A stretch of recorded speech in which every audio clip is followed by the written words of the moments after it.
Hello everyone! Welcome po sa ating Sunset Moments.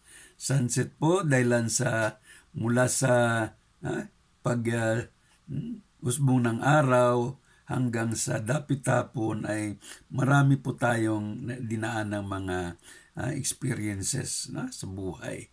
Kaya ito po tayo ngayon. Sharing po tayo sa mga napagdaanan natin sa mga nakalipas na taon o dekada sa ating buhay. Marami po tayong mga nalalaman doon, karanasan, at mga naipon-ipon ding mga impormasyon. So dito sa ating Sunset Moments ngayon, ating pong ibahagi ang mga tungkol sa panahon ngayon. Sa mga kakristyanismuhan, siguro hindi lang nila napansin o alaala, pero meron ding iba, tulad noong isang Miyerkules o nakalipas na Miyerkules, meron na rin ginawang Ash Wednesday. May nagtanong din sa akin noong linggo kung kailan din daw ba yung palaspas. Itong mga bagay-bagay na ito ay sa mga Kristyanismuhan, lalong-lalo na sa mga Katoliko, medyo sanay sila rito. Ito yung tinatawag na Lent season. Ang Lent naman ay galing sa Christian Church. Ito yung mga panahon ng mga pagpipinitensya sa paghahanda sa pagdating ng Easter. O ano naman itong Easter?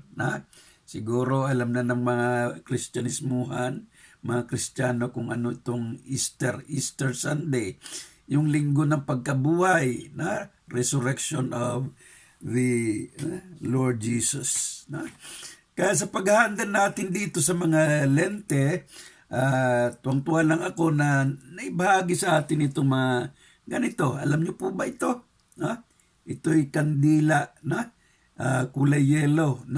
Ginamit ko na ito, pero ito po ay kalob sa atin ng Family Federation for World Peace.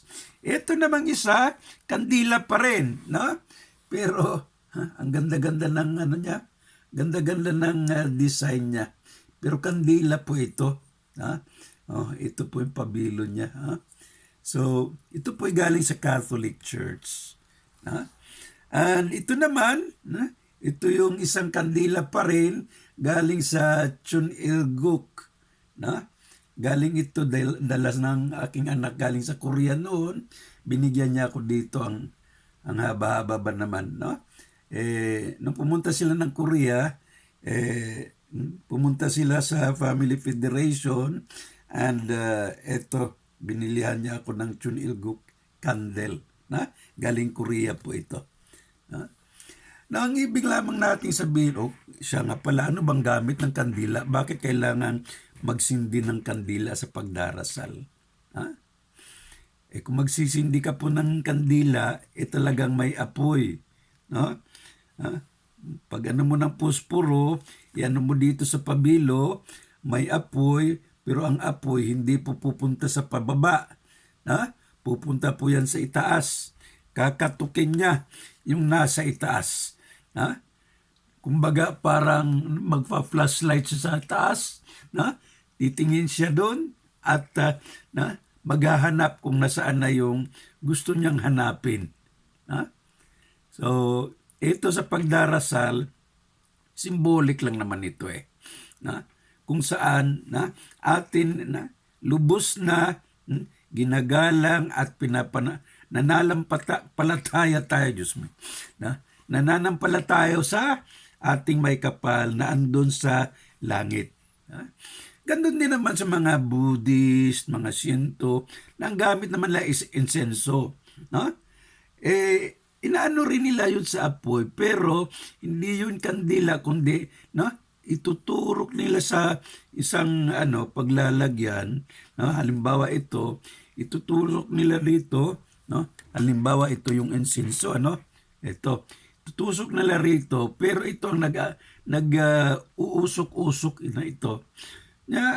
Saan pupunta yung usok? Papunta rin sa itaas. So, ibig sabihin nito, ang insenso at saka itong kandila, alas magkaparehas lang yung ano nila, yung significance nila. Na? Pero ang topic po talaga natin ngayon, itong lente, na? Ano itong kapanahunan ng lente? Ito po kasi umpisa nung Ash Wednesday, na kung saan sa Katoliko pupunta sila magsisimba, ianuhan sila ng parang aso, no? Dito at iano ng pare dito na cross, no? Oh, kung bakit ash, abo, no? Abo. Siguro alam nyo na kung anong ibig kong tutukuyin, tinutukoy ko rito sa abo, no? Kung papakremate ka, talagang abo ang aabutin mo talaga, no? So mula noon, mga 6.5 weeks, na mula nung Easter sa Ash Wednesday, darating na yung Easter, na yung Easter week, Easter Sunday, or Holy Week hanggang sa Easter Sunday, na kung saan yun ang araw ng pagkabuhay ni Jesucristo or resurrection. Ano naman ang mga ginawa ni Jesus nung bago siya na ganong na bilanggo, hinatulan, may mga 40 days din na kung saan na may nangyari o ginagawa na ang ating poong Jesucristo. Ito nga rito, ito yung mga panahon na kung saan yung 40 days period na yon ay mga araw na nagkakaroon ng fasting. Kumbaga sa mga Muslim, meron silang Ramadan. Fasting sila mula sa paglubog ng araw hanggang sa pagsikat ng araw. Ibig sabihin, sa gabi, na sa gabi na wala ng araw hanggang sa paglusob ng araw, doon sila nagfa-fasting. Hindi sila kumakain, pati tubig. So sa gabi lang sila kumakain. Ganun po yung ating mga kapatid sa Muslim, no? Eid al-Fitr nga pala nung Monday, no? Sa mga kapatid natin mga Muslim, no? Wasalam, mga kapatid namin, hindi po tayo nakakalimot sa inyo. Wassalamualaikum. At dito rin sa panahon na ni Jesucristo noon, 40 days bago siya dinakip, kinulong, pinagusga-husgahan ng ilang oras lamang doon kay Poncio Pilato, pero nagugas ng kamay si Poncio Pilato at kinuha na lamang ng mga Hudeo, at kung saan ang mga Hudeo na lang ang gumawa ng hatol, kung saan ayun binilanggo at pinako sa krus, no? Grabing paghihirap. Pero along the way sa 40 days na andun yung fasting, at dapat andun din yung mga hindi naman pagdurusa, pagsasakripisyo, mga penitensya or abstinence, abstinence na buong araw kang talaga magko-community service ka ba, or buong araw ka bang nagdarasal, at doon naglilinis-linis ka ba ng kung halimbawa sa Campo Santo or sementeryo, mga ganong mga pag-aalay mo ng sakripisyo or pagtulong, no? So andun yung mga abstinence sa pagkain, abstinence din halimbawa sa sex, no? At kung ano-ano ba, no? Yun din ang panahon na nung si Jesucristo ay naglalakad-lakad, nagfa-fasting siya doon sa wilderness, meaning doon sa malayo na kung saan walang restaurant, walang Jollibee, walang kung ano-ano, kundi doon siya sa kabukiran, wilderness, at doon nangyari yung matapos yun, doon nangyari o ginawa niya yung mga public ministry niya doon, doon na after daw sa fasting the wilderness, he began his public ministry.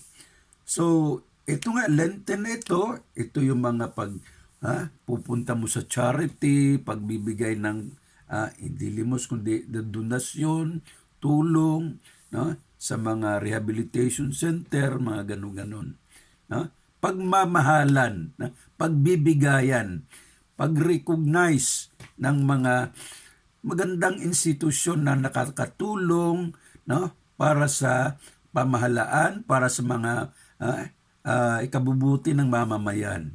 No? Ang isang tanong lamang dito, kung ikaw rin naman ang binigyan ng hatol, no? Tama ba talaga yung hatol na ibinigay sa iyo? Sino ang nagbigay ng hatol? No? Si Poncio Pilato ba? Meron bang batas na talagang batayan kung bakit huhulihin si Jesucristo o ang ibang tao? Na kung sinabi na ng hari na wala siyang komplemento, wala siyang desisyon, no? Umasabi man niyang walang kasalanan, hindi naman hindi rin niya sinabing na igapos ba siya, walang kasalanan, may kasalanan. Na? Pero ang mga Hudeo mismo, sila na rin ang gumawa ng hatol, pinapasan ng krus, o binilanggo, pinapasan ng krus, naghirap at kung saan sa ang mga istasyon, kung saan nadapa si Jesucristo dahilan sa bigat ng krus. At sa huling istasyon ng pagdaladala ng krus, doon, no, sa tuktok ng bundok siya, pinako sa krus. No? Ang grabe mga pagdurusa noon. Sa ngayon namang modern times, no, sino po ang talagang nabigyan ng hatol, no, na pinandidirian, pinipersecute na rin, kahit na nag-alagad siya para sa Diyos at tao. Hindi pag-aalaga para sa Diyos, kundi siya naging instrumento ng Diyos para pangalagaan, pagtuturuan ang mga tao sa pag-iibanghelyo, pagtuturo sa mga katotohanan. Kahapon nabanggit natin, truth hurts. Ang katotohanan, talagang katotohanan. Masakit man o hindi, tanggapin mo yan dahil sa yan ay totoo. No? Halimbawa, bawal yung premarital sex. Bawal yung LGBT. Kung yun ang nakasanayan mo. Ang tuturin lang naman, bakit gumawa ang Diyos ng lalaki at babae lamang? Sa tao, ganyan. Dalawang gender. Sa mga kahayupan naman, ganun din. Dalawang gender, male and female. Walang existence kung wala yung positive at negative. So yun ang katotohanan na sa iba, nahirapan silang tanggapin yun dahil sa iba yung nadarama nila at kumbaga lumihis at hindi nila tinanggap yung binigay ng Diyos sa kanila. Ito masakit ito sa kanila. Pero truth is truth. Kung lalaki ka, lalaki. Kung may pagkabakla-bakla ka, lalaki ka pa rin. Kaya meron nga ring bakla na nagkakaroon pa rin ng anak. Si Tekla, akala ko talaga noon, bakla si Tekla, yun pala, may anak. Si OG Diaz, bakla, pero 5 pala ang anak. Ibig sabihin, tanggap niya talaga yung pagkalalaki niya at ginagawa niya sexually ang pagmamahal sa kapwa niya, sa kapares niyang babae. So, that is truth. Inangkin niya kahit na may pagkamalambot siya. Balik tayo dito sa paghuhusga-husga. Ang paghahatol ay hindi lamang isang basta-basta lamang na titingin ka sa kaliwa o sa kanan. Usisahin mong mabuti kung ano yung ginawa niya sa kabila hanggang 180 degrees at kung ano naman yung talagang makikita mong marami bang kabutihan o masama ba or hindi katanggap-tanggap ng iba. Pero bigyan mo ng weight hustisya kung talaga ba siya ay karapat-dapat na hatulan. Sinabi nga ng mga Hudyo na yung isang babae na nagiging prostitute, no? Nagkaroon ng mga immoral na kasalanan. Sa Hudyo, ang batas po doon, talagang papatayin ka. Babatuhin ka, na doon sa gitna na kung saan pwede kang mamamatay doon. Bawal po ang babaeng walang asawa na mabubuntis. Kaya kahit na si Mama Mary noon, buntis siya na wala siyang asawa, na delikado siya noon. No? Kung hindi lamang siya sinagip ni Joseph, na mapagkamalan siyang na lalaki, immoral siya dahil sa naging buntis siya, walang asawa. Okay na kung immaculate conception, pero sa mga mata ng Hudyo, mali yun. No? Kaya may isang babae na talagang nahulang ng mga Hudyo na nagkaroon ng kasalanan. Now, tinanong ng mga Hudyo si Jesus, no? Kung ano ba talaga ang batas o gusto ni Jesus. Sa mga Hudyo talagang papatayin nila yan, death penalty. No? Babatuhin at babatuhin yung tao, yung babae, no? O kahit na yung lalaki ba. No? Hindi naman sinuway ni Jesucristo yung batas. Ang sabi lang niya, kung sino man yung walang kasalanan o kung sino man yung kukunti lang yung kasalanan, siya na ang unang bumato. Hindi sinabi ni Jesucristo na bawal batuhin. Kung sino lang ang pwedeng hahatol, kung sino lang pwedeng bumato at papatay, siya ang unang magbigay ng hatol. No? Siya ang unang bumato para sa masaktan o hanggang mamatay yung babae. Pero, ibinaba ng mga Hudyo ang mga bato nila. Dahil sa alam nila na hindi rin sila karapat-dapat gumawa ng hatol. No? Kung si Poncio Pilato nga, hindi nga siya nagbigay ng desisyon, sino ang mga Hudyo na may mga kasalanan din para humusga sa isang may nagawang kasalanan, taong may nagawang kasalanan? Medyo natamimi yung mga Hudyo, dahil sa alam nila sila rin ay makasalanan at nakukonsensya rin sila na wala silang karapatang gumawa ng hatol. Sa modernong pagkakataon ngayon, marami ang misunderstanding sa mga pag-aagawan ng lupa, ng katubigan, ng mga ocean, ng mga bansa, pati Israel hanggang ngayon, Syria hanggang ngayon, Palestine, kung saan sa mga Middle East nations, nagkakandarapan na rin sa kung ano-ano hanggang nagkagera-gera. Bakit?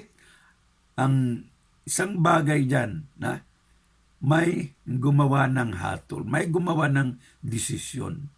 Karapat-dapat ba? Ito ang tanong. Karapat-dapat ba siya ang gagawa at magbigay ng hatol para bombahin yung isang bansa o para kulit-kulitin yung isang bansa, nakawan yung isang bansa, o kung ano-ano pa. Isang tao, forgive me if I will drop a name, the former President Rodrigo Roa Duterte. Ano ang kasalanan niya? Ang sabi EJK, extrajudicial killing. Pero walang nagsampa ng hatol ng mga Pilipino. Sa Pilipinas yung mga sinabing nangyayari. Pero walang nagsampa ng hatol doon sa hukuman ng korte. Hukuman doon sa Pilipinas. Pero merong nagreklamo doon sa hukuman ng mga international community, international nations doon. Bakit doon? Sino ang gumawa ng hatol? Sino ang gumawa ng gano'n na mga persecutions or allegations or nagsampa ng kaso? Sino ang nagiging biktima? kung meron man talagang pangyayari o kasalanan. Kung Pilipina ang biktima, bakit hindi sa Pilipinas iaarangkada yung paghahatol? No?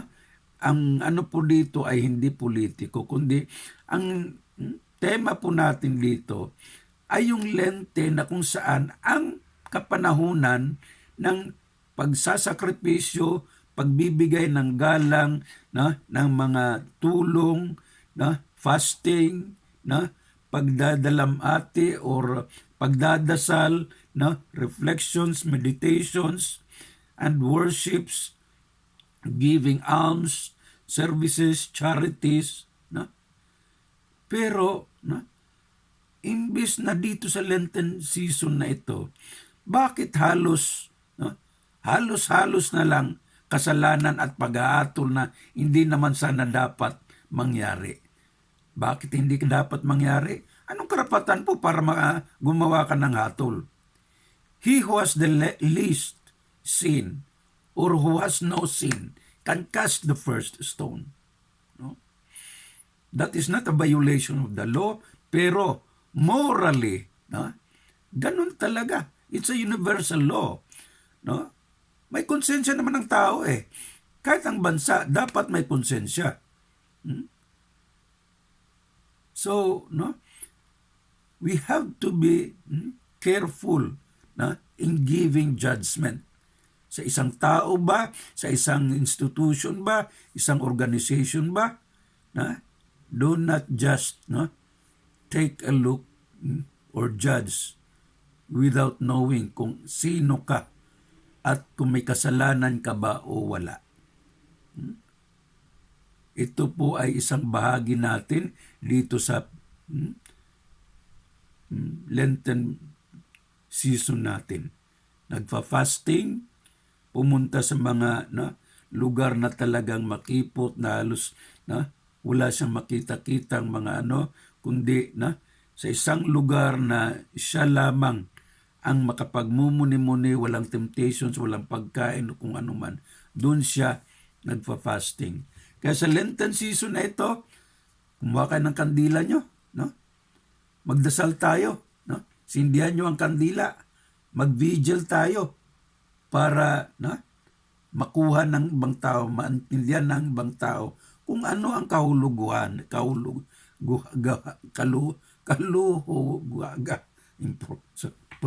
importance, I should say. Kung ano ang importansya sa ating simbahan, ng ating simbahan, para gabayan ang tao, ang mga mamamayan, para gumawa ng kabutihan. Ito lamang po, ayokong pahabain ito. At naway makapag-reflect po tayo sa ating mga salaysay ngayong hapon na ito. Ulit, ito po at ang ating Sir Cutaylo, para tayo pastor, Sir Cutaylo sa ating lapit hapon, sa Sunset Moments. Hanggang sa muli, God bless you all. Peace on earth.